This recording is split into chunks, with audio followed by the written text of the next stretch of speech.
जय हिंद दोस्तों। इस वीडियो में हम पढ़ने वाले हैं श्रुत भिन्नार्थक शब्द, जो कि अर्थ में तो उच्चारण में समान दिखते हैं लेकिन अर्थ में जो है भिन्न होते हैं। तो ऐसे शब्दों को जो कि एग्ज़ाम के पॉइंट ऑफ व्यू से बहुत ही महत्वपूर्ण है, जो कि यूपीपी के भी एग्ज़ाम में यहीं से प्रश्न अगर बनेंगे तो इसमें से 101% मान के चलिए आपके एक प्रश्न यहाँ से बनेगा। तो मात्र ये मान के चलिए 8 से 10 मिनट की वीडियो होगी जिसमें से आपको 1 नंबर मिलना है। तो दोस्तों वीडियो को बिना स्किप किए हुए पूरा फुल वॉच करिए और इसको अच्छे से देखिए और इसको शेयर करिए। चलिए दोस्तों आज का क्लास जो है वे शब्द जो ठीक है उच्चारण में समान प्रतीत होते हैं, यानी ऐसा लगता है कि उच्चारण में एक जैसे हैं लेकिन अर्थ भिन्न होते हैं। ठीक है, अर्थ भिन्न होता है युग्म या समुच्चारित अथवा या हम उसको जो है समश्रुत भिन्नार्थक शब्द कहलाते हैं। जैसे आइए कुछ शब्द आपके सामने लेकर के आ रहे हैं, बहुत ही मज़ेदार ये क्लास होने वाली है। एक बार क्लास को शेयर जरूर कर दीजिएगा दोस्तों। जैसे अनिल, अनिल है और एक अनिल है। देखिए अनल में अनल का अर्थ होता है आग, अनिल का अर्थ होता है हवा। वहीं अंश में देख लीजिए, अंश का ये जो बड़ा वाला सा होता है उसका अर्थ होता है हिस्सा, और जो छोटा वाला सा जिसमें होता है उसका अर्थ होता है कंधा। ठीक है, वहीं अंगना और अंगना जहाँ चंद्र बिंदु रहती है उसका मतलब होता है घर का आंगन, और जो अनुस्वार वाला अंगना होता है उसका मतलब होता है स्त्री। आगे देखिए दोस्तों, यहाँ देखिए अली और अली, एक में छोटी ई है और एक में बड़ी ई। तो जिसमें छोटी ई होता है उसका मतलब होता है भ्रमर, और जो इसमें बड़ी होता है उसका मतलब होता है सखी। ठीक है, वहीं आसन है और आसन है। आसन में जो आ है उसका मतलब होता है बैठने की जगह जो या बैठने की वस्तु जो होती है वो होती है, और असन का अर्थ होता है भोजन, यानी भोजन करना को भी हम असन कहते हैं। एक होता है अणु, एक होता है अनु। जिसमें अण रहता है उसका अर्थ होता है कर्ण, और जो अनु होता है उसका मतलब होता है पीछे। वहीं अभिराम और अविराम, अभिराम का मतलब होता है सुंदर, जिसमें भ होता है अभिराम का अर्थ होता है सुंदर, और वहीं अविराम जो होता है वो लगातार, यानी अविराम मतलब लगातार कार्य चल रहा है। तो यहाँ वी अगर रहा, अगर व रहे तो लगातार उसका हो जाता है, भ रहे तो सुंदर होता है। वहीं देखिए अधम, अधम का अर्थ होता है नीच, अधर्म का अर्थ होता है पाप। ठीक है, तो अधम और अधर्म में ये अंतर है। अभिज्ञ का मतलब होता है जानकार, और वहीं अनभिज्ञ का मतलब होता है अनजान। अयस का अर्थ, जिसमें छोटा सा देख रहे हैं आप यहाँ पे, अयस का मतलब होता है लोहा, और जिसमें बड़ा सा होता है उसका मतलब होता है अयस का मतलब बदनामी। वहीं आकर, आकर का मतलब होता है खान। ठीक है, जिसमें आकर होता है। वहीं आकार जो होता है उसका मतलब होता है रूप, आकार मतलब रूप। आस्तिक माने ईश्वरवादी, जो ईश्वर में विश्वास रखते हैं, और एक होता आस्तिक। देखिए इसमें त पे छोटी की मात्रा, इसमें त पे बड़ी की मात्रा है। तो जिसमें बड़ी की मात्रा होता है उसका मतलब आस्तिक मतलब एक ऋषि होता है। वहीं अभ्यास में देखिए, अभ्यास में बड़ा स है तो इसका मतलब होता है पास, अभ्यास जिसको बोलते हैं, और अभ्यास जिसमें छोटा सा रहता है उसको कहते हैं आदत। आदि, आदि का अर्थ होता है प्रारंभ, जिसमें छोटी रहता है, बड़ी जो होता है अभ्यस्त।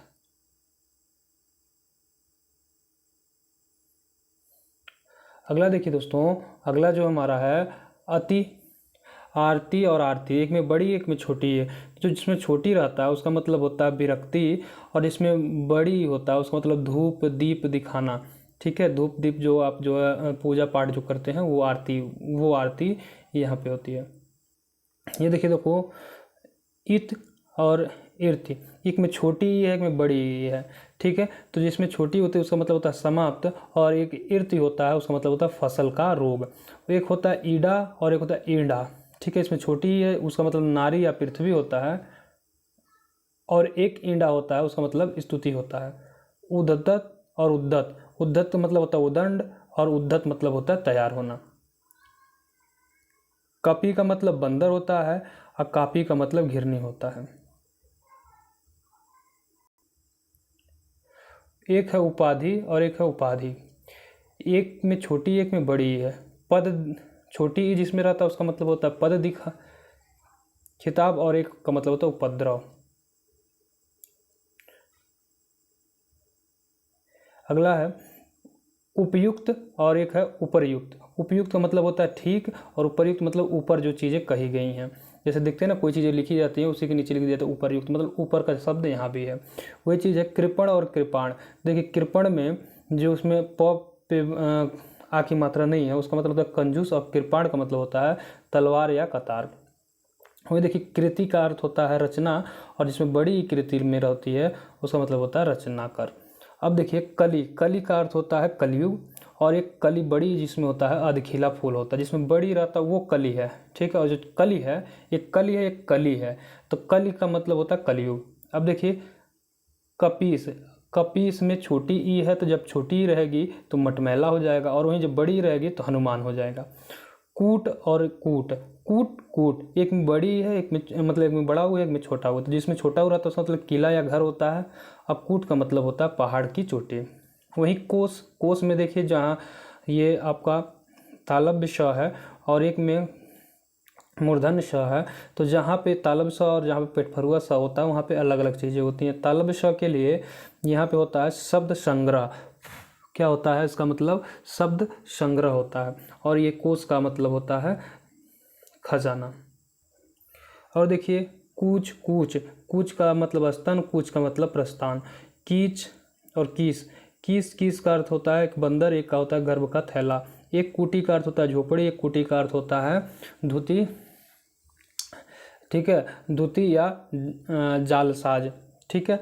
एक खादी है और एक खदी है, तो खदी जो खादी होता है जिसमें छोटी होती है उसका मतलब खाद्य होता है, और जिसमें बड़ी होती है उसका मतलब खद्दर होता है, ठीक है। अब यहीं देखिए करीस और करीस, एक में स ये वाला है सलजम वाला, और एक में षष्ठ कोण वाला, तो इसका मतलब होता है गजराज, इसका मतलब होता है सूखा गोबर, ठीक है।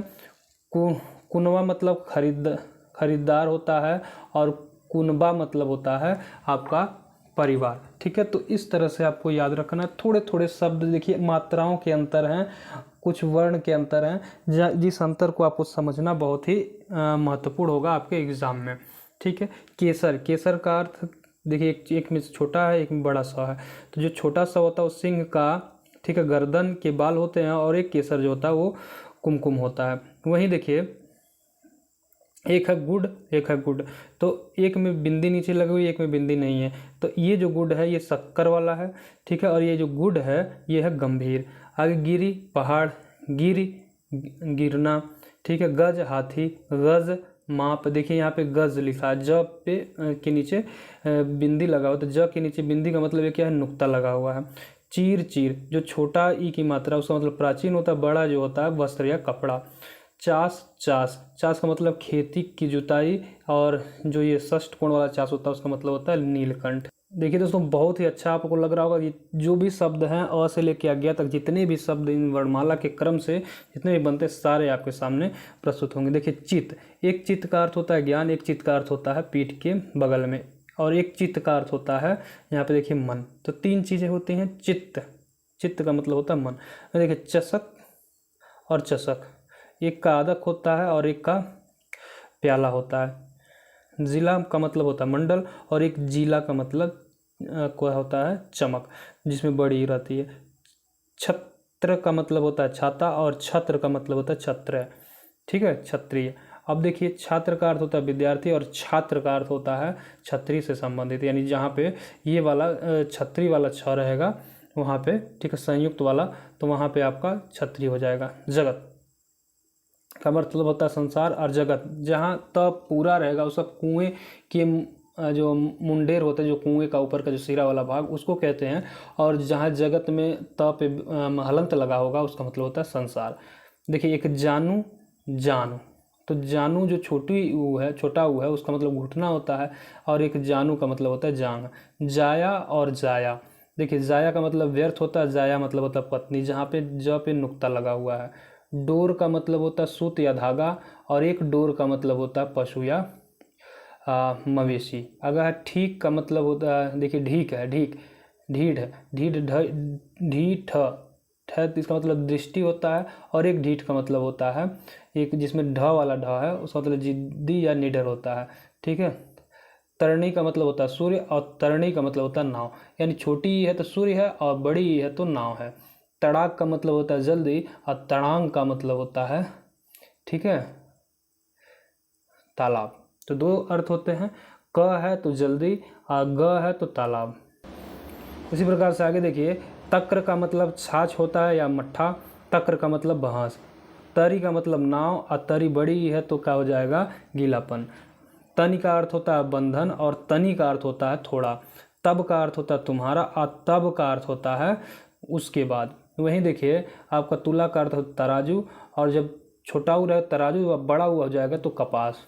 तोष का अर्थ होता है हिंसा, और तोष का अर्थ होता है संतोष।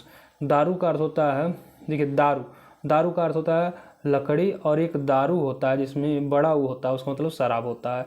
द्वीप का अर्थ होता है हाथी, और द्वीप का अर्थ क्या होता है, टीपू। तो देखिए एक में छोटी जहाँ रहेगा उसका मतलब हाथी होगा, और जब बड़ी आ जाएगा द्वीप में तो टापू हो जाएगा। ठीक है। दीवा का मतलब होता है दिन, और जब बड़ी आ जाएगा तो दीपक हो जाएगा। दंश का मतलब होता है डंक, दस का मतलब होता है चुभन। दाई का मतलब होता है नौकरानी, और दाई का मतलब होता है देने वाला। ठीक है, दाई देने वाला। ठीक है, जहाँ ई आ जाएगी, बड़ी ई स्वयं लिखी जाएगी, उसका मतलब नौकरानी हो जाएगा, और जहाँ य पे बड़ी होगी उसका मतलब देने वाला होता है। दरत, दर्द, दर्द का मतलब पर्वत या किनारा होता है।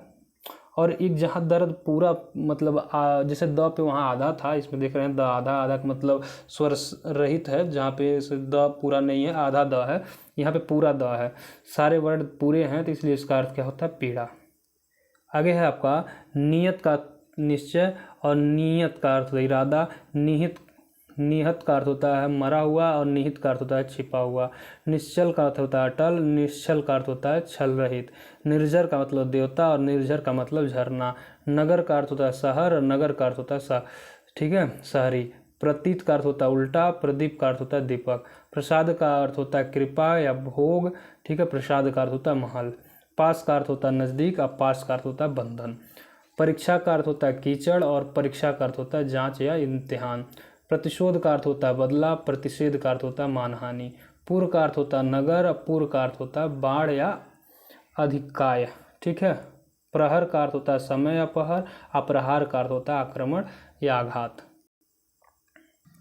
दोस्तों एक बार वीडियो को जरूर शेयर कर दीजिएगा। देखिए प्रवाह का मतलब होता है प्रवाह, प्रवाह का मतलब चिंता। ठीक है। बलि का अर्थ होता है बलिदान, बलि का अर्थ एक होता है वीर। एक बास का अर्थ होता है निवास, और बास का अर्थ होता है बंध। ठीक है, वास जो है उसका निवास है, बास जो है गंध है। ठीक है। बल का मतलब मेघ, और बल का मतलब क्या होता है, ताकत। एक ब है, एक व है। वल का मतलब मेघ होता है।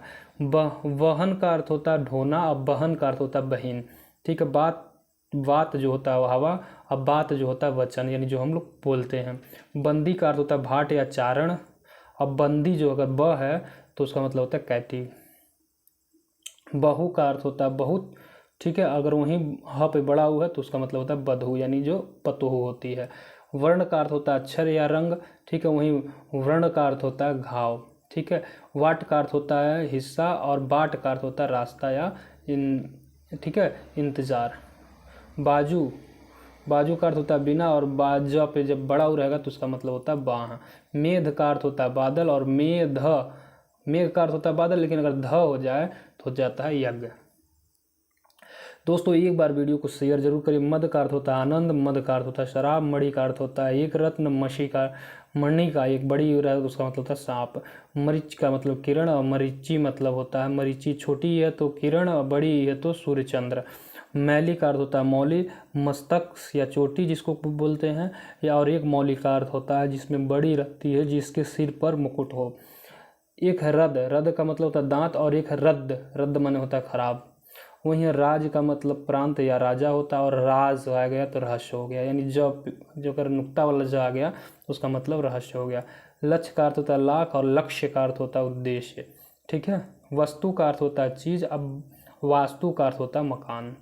व्यंग का अर्थ होता है विकलांग, और व्यंग्य का अर्थ होता है कटाक्ष या ताना। नहीं कहते व्यंग है, व्यंग मतलब अपाहिज है, हाथ पैर टूट गया इसका। और कोई लोग होते हैं कि तो क्या बोलते हैं, बहुत व्यंग बोलते हैं, कहते हैं ना बहुत कटाक्ष करता है, बहुत ताना मारता है। एक है वासना, वासना का मतलब है कामना, और एक है वासना, उसका मतलब है सुगंधित करना। अगला है विराट यानी बहुत बड़ा, और एक है विराट, एक में आधा ट है, उसका मतलब बहुत बड़ा होता है। जो पूरा ट होता है उसका मतलब होता है मत्स्य जनपद की राजधानी विराट। ठीक है, तो आई होप आपको ये सारी चीज़ें समझ में आई होंगी। मिलते हैं नेक्स्ट वीडियो में।